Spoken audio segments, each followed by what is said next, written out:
ऐसे ही आदमी ने दरवाजे की चौखट पर कदम रखा, मानो आग की तरह गर्मजोशी से भरा स्वागत उसे घेर लिया। खूबसूरत लड़की की मुस्कान से आसमान के तारे जैसे चमक उठे, लेकिन वह आदमी जैसे हैरान रह गया। उसे लगा शायद वह गलती से किसी निषिद्ध जगह में आ गया है। उसे नहीं पता था कि यह सब उसके बड़े भाई द्वारा योजनाबद्ध एक खास सरप्राइज था। लड़की की आंखों में गहरी भावनाएं झलक रही थीं। वह उसे दिल से अपनाने के लिए तैयार थी, लेकिन वह आदमी अडिग रहा। उसने विनम्रता से प्रस्ताव ठुकरा दिया, लेकिन तभी उसकी नजर लड़की के हाथों के पीछे बने घावों पर पड़ी। वे मूक निशान जैसे उसके दिल को झकझोर गए। उसे एहसास हुआ कि अगर लड़की आज रात अकेले वापस जाती है तो उसके लिए और भी बड़ा खतरा इंतजार कर रहा है। उसकी दृढ़ता पिघलने लगी और उसमें किसी को बचाने की एक कोमल इच्छा जन्म लेने लगी। दूसरी ओर एक और थकी और घायल औरत थी, जिसके शरीर पर भी वैसी ही दुखद चोटों के निशान थे। जिसने उसे तकलीफ दी थी वह और कोई नहीं बल्कि वही आदमी था जो अब तक एक ईमानदार और भला इंसान लग रहा था, लेकिन असल में एक भयानक उत्पीड़क था।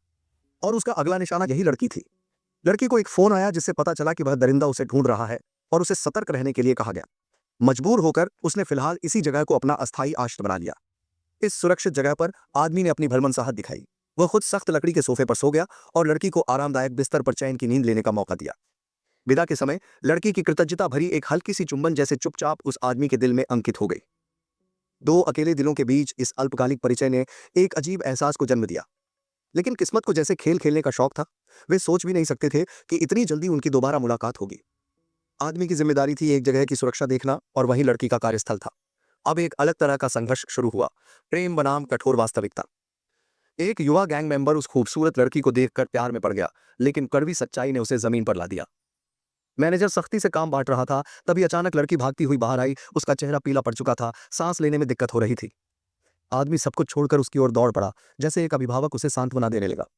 उसकी जिम्मेदारी इन लड़कियों की सुरक्षा सुनिश्चित करना थी।